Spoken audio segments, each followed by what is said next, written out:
অনুসারী। উনি নির্দ্বিধায় বললেন, স্যার আমি আওয়ামী লীগ করি। আওয়ামী লীগ করেন, গত অর্থ বছর আপনাকে যে আমি টাকা দিলাম সেইখান থেকে আপনি 70 লক্ষ টাকা খরচ না করে সেটা ফেরত দিলেন কেন? উনি বললেন, স্যার আমি আগে বুঝতে পারি নাই যে আমি আওয়ামী লীগ করি, আপনি এত টাকা দিবেন। আমার পরিকল্পনা না থাকার কারণে আমি টাকা ফেরত দিয়েছি। চিন্তা করেন, দল ধর্মের উঠতে উঠে যে মানুষটি বৃহত্তর সিলেটকে যেভাবে দান করেছেন, ঠিক তেমনি ভাবে উনি দলকে সমৃদ্ধ করার জন্য উনি চেষ্টা শুরু করলেন। আমি কেবল ছাত্র রাজনীতি শেষ করে আমি গৈশ্বরদার হাত ধরে যুব দলে পদার্পণ করলাম। উনি আমাকে বললেন, আমার বয়স মাত্র 36, উনি বললেন তোমাকে পৌরসভার চেয়ারম্যান হতে হবে। আমি বললাম, আমারও তো মানুষ ভোট দেওয়ার কথা না, আমি ছাত্র রাজনীতি করেছি, এরশাদ বিরোধী আন্দোলনে 41টি মামলার আসামি, আমারে ভোট দিব কে? উনি গৈশ্বরদা, আব্বাস ভাই, ভুলু ভাই, কাইম ভাই সহ একজাক নেতৃবৃন্দকে ঢাকা থেকে নিয়ে আসলেন। হবিগঞ্জের পৌরসভার মাঠে জনসভা হলো, সেইখানে দাঁড়িয়ে উনি সাইফুর রহমান সাহেব আমাদের জাতীয় নেতৃবৃন্দকে বললেন, তোমরা হবিগঞ্জের মানুষকে আশ্বস্ত করো, গৌস যদি পৌরসভার চেয়ারম্যান হয় হবিগঞ্জের চেহারা মানচিত্র আমি সাইফুর রহমান পাল্টিয়ে দেব। সেইখানে উনি ঘোষণা দিলেন। সাইফুর রহমান সাহেব যখন মাইক নিলেন গৈশ্বরদারদের পরে, আমার পরিষ্কার মনে আছে হবিগঞ্জে পৌরসভায় প্রায় 35% ভোটার সনাতন ধর্মের। গৈশ্বরদা দাঁড়িয়ে বললেন, গৌস আমার ছোট ভাই, সনাতন ধর্মের যারা আছো আমি তোমাদেরকে অনুরোধ করি গৌসকে ভোট দাও। গৌস যদি কোনো সনাতন ধর্মের মানুষের সম্পদ বা কোনো ধরনের লোভ লালসা করে, তার অভিভাবক হিসাবে আমি আপনাদের কাছে কথা দিয়ে যাচ্ছি, গৌসের অভিভাবক হিসাবে আমি আপনাদের কাছে তার বিচার দেব। আপনারা নির্দ্বিধায় সনাতন ধর্মের মানুষ গৌসকে ভোট দিবেন। সাইফুর রহমান সাহেব দাঁড়ালেন। উনি বললেন, আমি টাকা খরচ করতে চাই, উন্নয়ন করতে চাই। শহীদ চৌধুরী টাকা ফেরত দিয়ে দিল। যদি আপনারা গৌসকে ভোট দেন, আমার বিশ্বাস গৌস সততার সাথে এই পৌরসভার উন্নয়ন করবে। আজকে বলতে দ্বিধা নেই, নাসির রহমান সাহেব এখানে আছেন, উনি মন খারাপ করেছিলেন মৌলভীবাজার পৌরসভা যা করতে পারে নাই। তার আগে আমি সাইফুর রহমান সাহেবের হাত ধরে হবিগঞ্জের পৌরসভায় নির্বাচিত পৌরসভার চেয়ারম্যান হিসাবে আমি আমার পৌরসভার মানচিত্র কিন্তু পাল্টিয়ে দিয়েছিলাম। এটাই হচ্ছে ইতিহাস। একবার দুইবার নয়, তিনবার ভিন্ন ভিন্ন পরিস্থিতিতে। সর্বশেষ এই সিলেটের মেয়র জনাব আরিফুল হক চৌধুরী, আমি সিলেট কারাগারে বন্দি থাকা অবস্থায় যখন মানুষ বাইরে থেকে ভোট করতে পারে না, সেই সময় আল্লাহর অশেষ মেহেরবানিতে বেগম খালেদা জিয়া, তারেক রহমান আমাকে ধানের শীষ নমিনেশন দিয়েছিলেন। সাইফুর রহমান সাহেবের উন্নয়নকে কেন্দ্র করে নৌকার চেয়ে 3500 ভোট বেশি পেয়ে আমি টানা তৃতীয়বারের মতো সিলেট জেল থেকে হবিগঞ্জ পৌরসভার মেয়র হয়েছিলাম। আজকে আজান হয়ে গেছে। যদি 18 সালের ভোট দিনের ভোট না হইতো, রাত্রের বেলা যদি 18 সালের ভোটটা সম্পূর্ণ 30 তারিখের ভোট 29 তারিখ না হইতো, তাহলে নৌকার চেয়ে 2 লাখ ভোট বেশি পাইয়া আজকে আমি এমপি হিসাবে এখানে থাকতাম। আমাদের আক্ষেপ নেই, আমরা সাইফুর রহমান সাহেবের হাত ধরে কাজ শিখেছি, সাইফুর রহমান সাহেবের সঙ্গে থেকে সততা শিখেছি, জিয়াউর রহমানের দল করে মানুষের সেবা করতে শিখেছি। আসুন আজকে সকলে মিলে আমরা সাইফুর রহমান সাহেবের জন্য দোয়া করি, আল্লাহ যেন ওনাকে জান্নাতবাসী করেন। আমরা আমাদের প্রিয় নেতা, বাংলাদেশের স্বাধীনতার ঘোষক শহীদ রাষ্ট্রপতি জিয়াউর রহমানের জন্য দোয়া করি, আল্লাহ যেন ওনাকে জান্নাতবাসী করেন। আমাদের প্রিয় নেত্রী, দেশ নেত্রী বেগম খালেদা জিয়াকে আল্লাহ যেন জালেমের কবল থেকে মুক্ত করে আমাদের মধ্যে ফিরিয়ে দেন।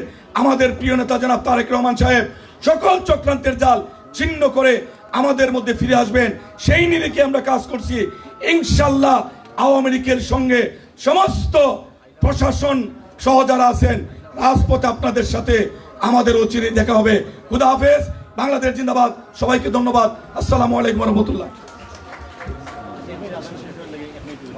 পরে আমাদের কেন্দ্রীয় নেতৃবৃন্দ বক্তব্য রাখবেন।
বক্তব্য শেষ পর্যায়ে আইছে।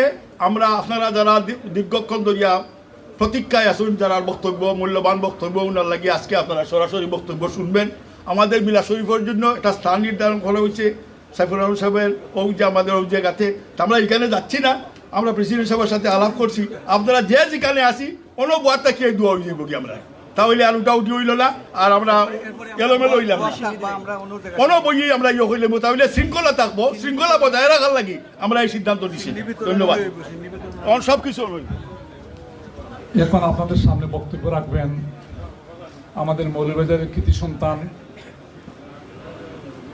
ঢাকা বিশ্ববিদ্যালয় লোক প্রশাসন বিভাগের অধ্যাপক, শাহজালাল বিজ্ঞান ও প্রযুক্তি বিশ্ববিদ্যালয়ের সাবেক উপাচার্য জনাব ডক্টর মুসলিউদ্দিন আহমদ সাহেব। জনাব ডক্টর মুসলিউদ্দিন সাহেব আপনাদের সামনে বক্তব্য রাখবেন।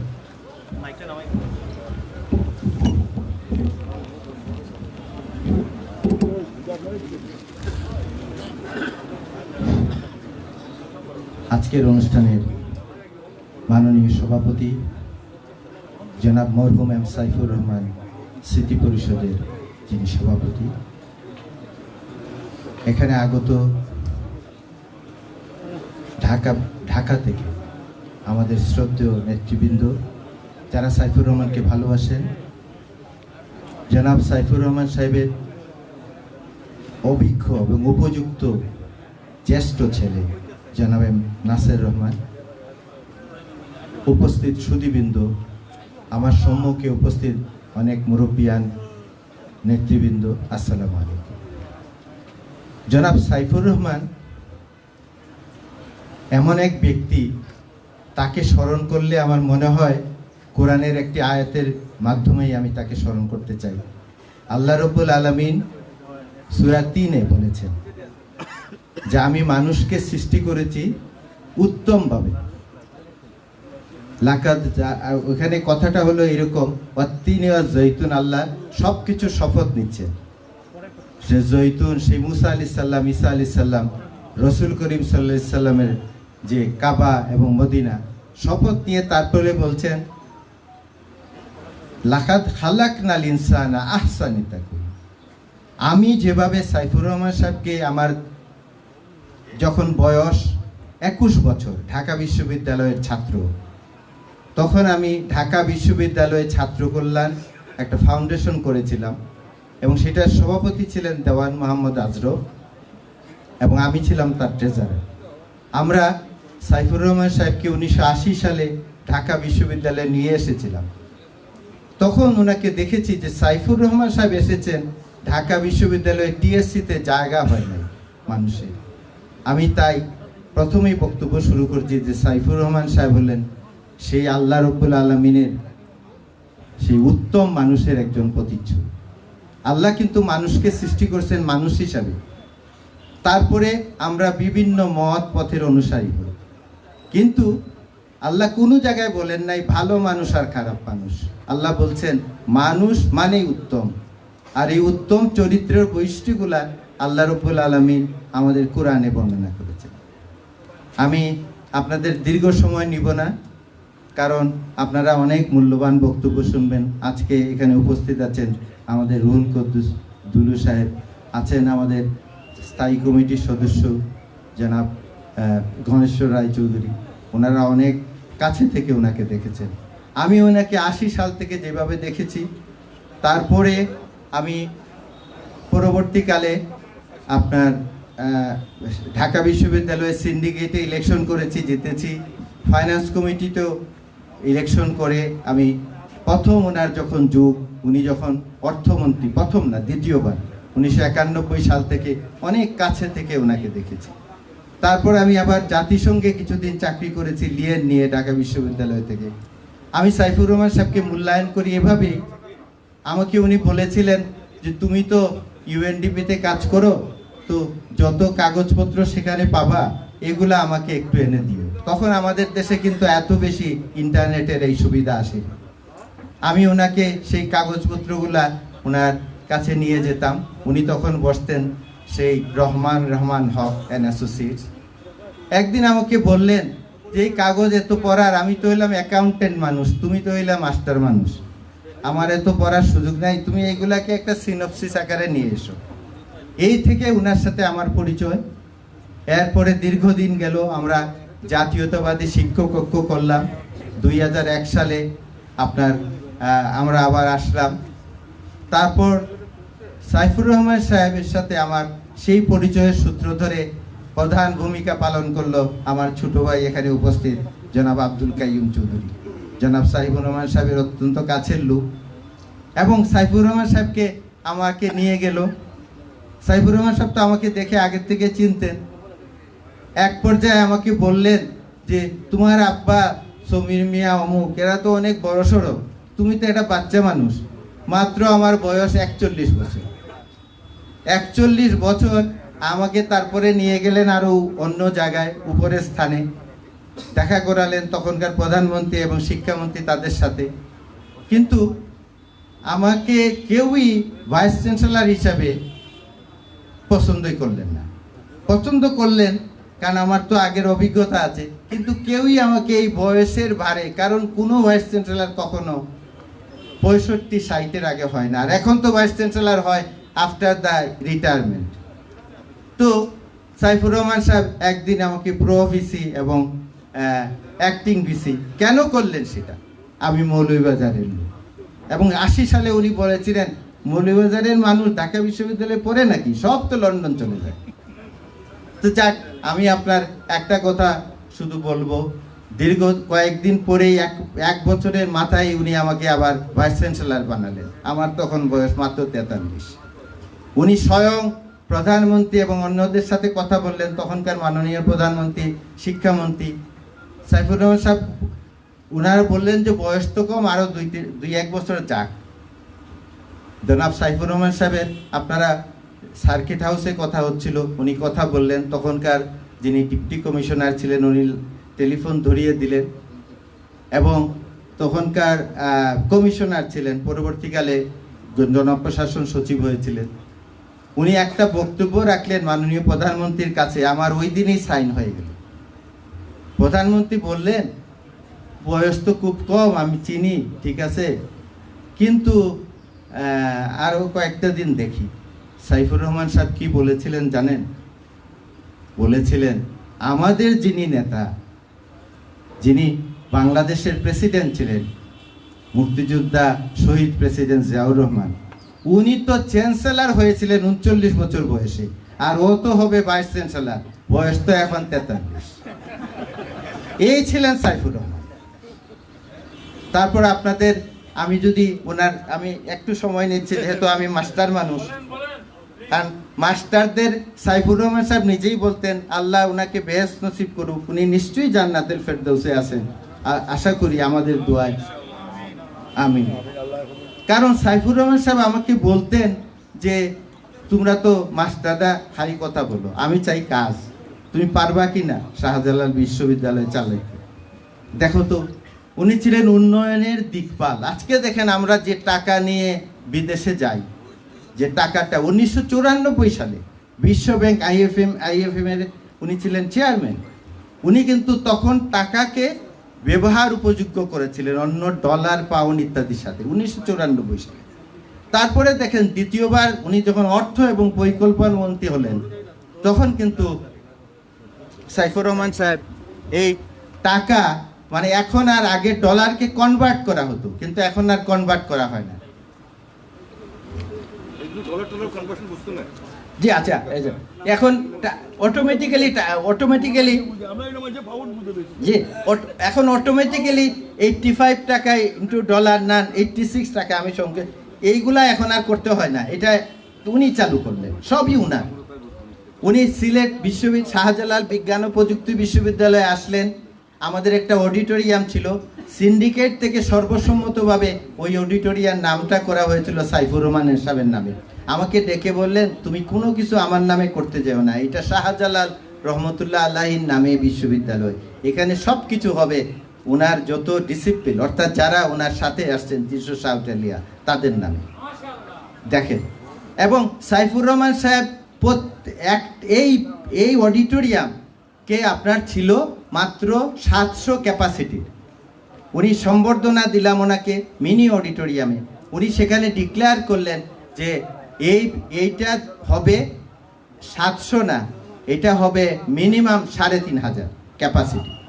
সমস্ত বিশ্ববিদ্যালয়ের সবাই বলল যে স্যার এটা তো একনেক টেকনেক সব কিছু পাস করা, একনেক কি, একনেক সাইফুর রহমান, এইরকম দাঁড়িয়ে একনেক সাইফুর রহমান, পরিকল্পনা মন্ত্রী সাইফুর রহমান, আজকে পাঠান, কালকে ভাইস চ্যান্সেলর এটা নিয়ে যাবে।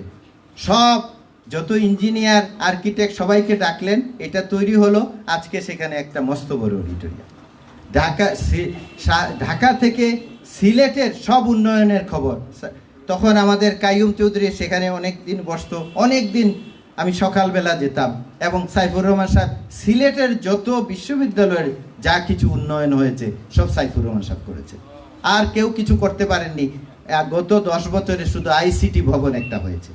জনাব সাইফুর রহমান ছিলেন উন্নয়নের দিকপাল, উনি নিজে জানতেন, উনি ছিলেন অগ্রপতি, উনি ছিলেন অর্থনীতি, উনি বুঝতেন, উনি বলতেন আমি হলাম কার্যক্ষেত্রের অর্থনীতিবিদ, আমি বক্তৃতা দিয়ে তোমাদের মাস্টারদের মতো অর্থনীতি বুঝি না।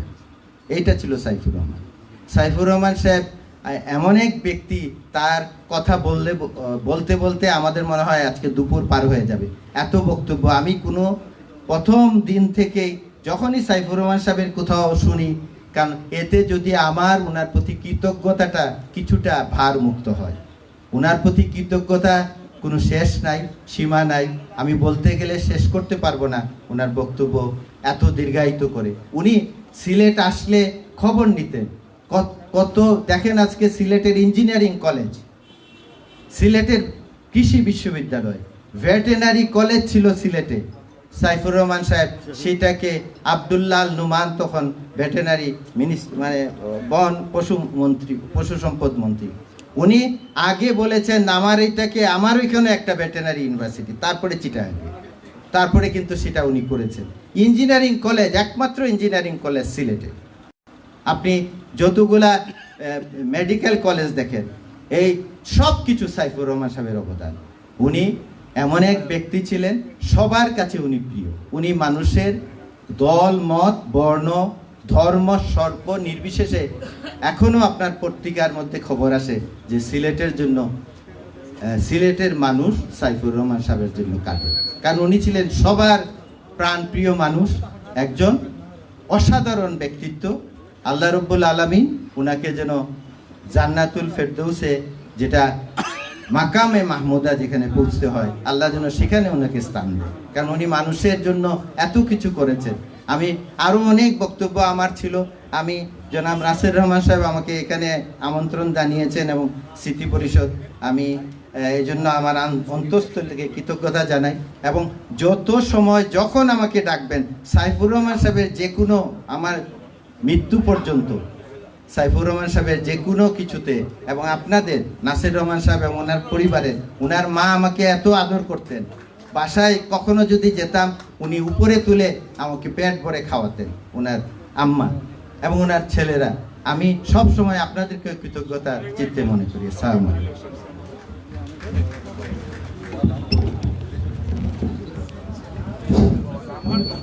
এখন বক্তব্য রাখবেন আমাদের মৌলভীবাজারের কৃতি সন্তান, সিলেটের জননন্দিত মেয়র জনাব আরিফুল হক চৌধুরী সাহেব বক্তব্য